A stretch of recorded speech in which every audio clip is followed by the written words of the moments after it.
guys, what is up? So today it is June. I think we're in the middle of June. So what does that call for?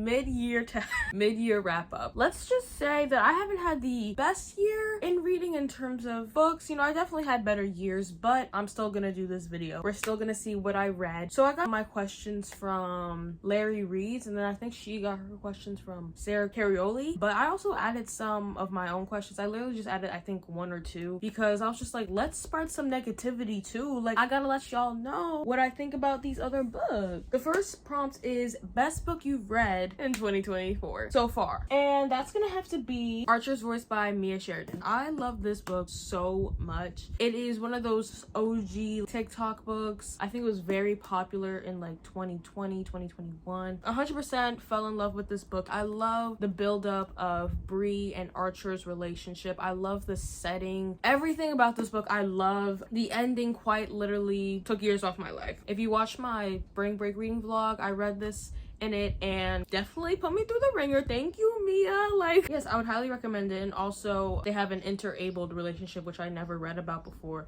and it was very interesting seeing how they were going to figure out being together, the issues that they had. It was just so refreshing to see just like different people in a relationship and just trying to figure out what they're gonna do. And it wasn't anything stupid, any of like the cliche like third act conflicts or like issues that you normally see in romance book. It was nothing like that. It was like genuinely issues that they had to fix within themselves so then they could be together. I can't say anything more. So now we have worst book you read in 2024.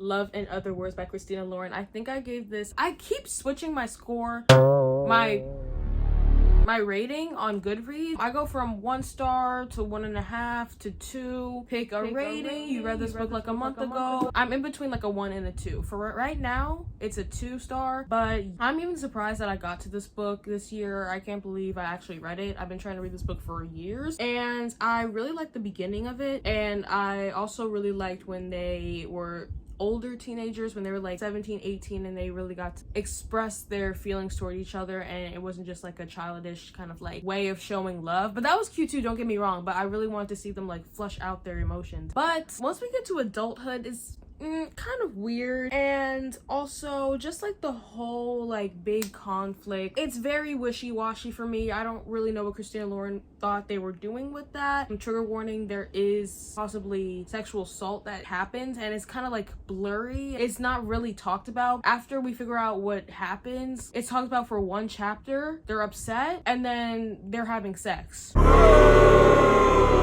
Hey, this is a big bomb that was just dropped on me, and we're spending 1 chapter on it.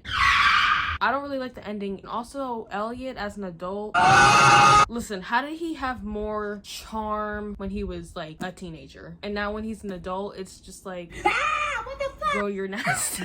Girl, this would not work on me. I'm sorry. But like, he would just say things that were weird. Holy mother of God, is this real? While they're having sex. It's like, no, like, you ruined the moment, Elliot. No one's saying that. Now we have best sequel I've read in 2024, and that's going to be Stuck With You by Ali Hazelwood. This was the first, well, it's technically a novella, but this is the first book that I read this year, and I rated that a 4.5. So good. It was just a really cute novella, and also I like how it wasn't just cliche as well. Sadie was kind of hesitant to get intimate with the male main character. Can't remember his name for my life, but she was kind of on the fence getting intimate with him, and he really took his time, was like reassuring her. And I never read that in a romance book, and I was just like, Allie might be onto something. I might have to read more of her work. Sorry if it's hard to hear me. I'm also moving out. What am I saying? Oh, instead of saying like it's something that I've never seen in romance books, I'm gonna say it's rare that we see Eric, I learned his name, Eric, our main male character in Stuck With You. It's rare to see the interaction between Eric and Sadie, what was going on in that book, and I liked it. It was such a good time. It was also funny. It had the right amount of the STEM elements she always adds in her books, and I really enjoyed it. Okay, new releases you haven't read yet but want to. I have 2 for this category. We have Where Sleeping Girls Lie. This author also wrote Ace of Spades, and I really enjoyed that book as well. And I'm excited to read this one. It's about private school. It looks like it's on an island. I'm like, what private school's on an island? I'm already scared. But it's about a girl that comes to this private school. I think it's all like, you know, rich and preppy and all that stuff. And I think there's a murder that happens. Don't quote me on that, but I'm still going to buy the book. And then we also have Not in Love by Ali Hazelwood.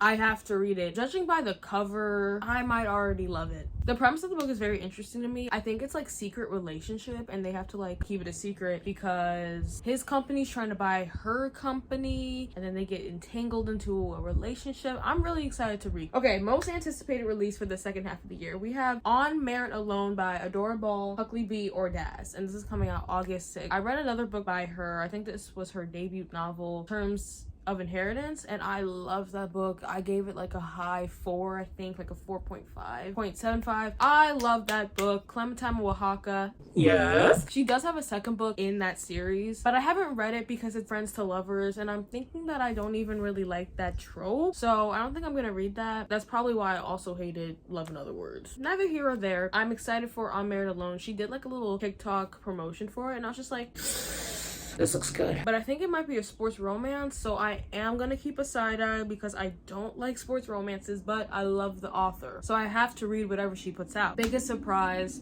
I have to. I already talked about this one, but Love in Other Words, I thought I would give this a 4, maybe even a 5, because this is the type of romance books that I like dramatic, emotional romances. But as we know, it fell short. And then I thought again I would like this book, but I didn't. This is the sequel to Defy the Night by Bridget Kemmerer. This is Defend the Dawn. I don't know why I also talked about this in my spring break reading vlog, but our main character completely does a 360 in this book. I don't know what happened. She went to loving this man to all of a sudden anything bad that was said about him, she believed immediately and then basically ostracized him. Our guy main character Cork was ostracized throughout this entire book, and it made me want to jump off the ship that they were all on. It actually made me want to steer the ship into a rock so then the ship could break down, deteriorate, and now no one can get anywhere. It did pick up in the last, I think, maybe 50 pages, and it was good. But the only reason why I keep reading the series after this letdown is because of the plot, and I really want to know what's going on, and it's really good and easy to follow. So yeah, hopefully the third book does me right.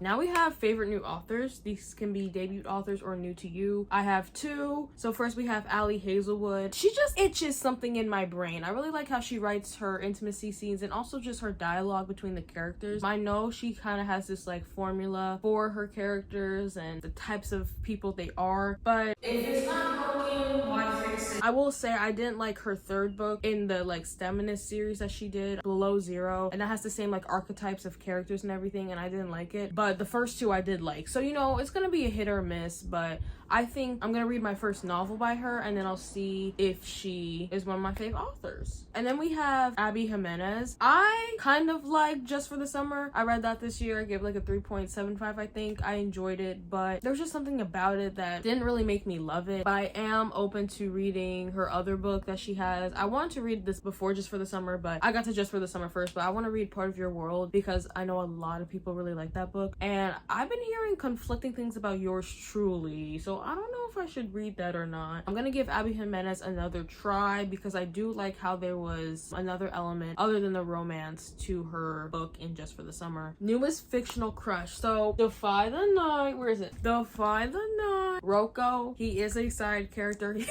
He is a side character. He has very minimal lines, but I love him. And hey, actions speak louder than words. He is a bodyguard to Prince Korik, which is our main character in this series.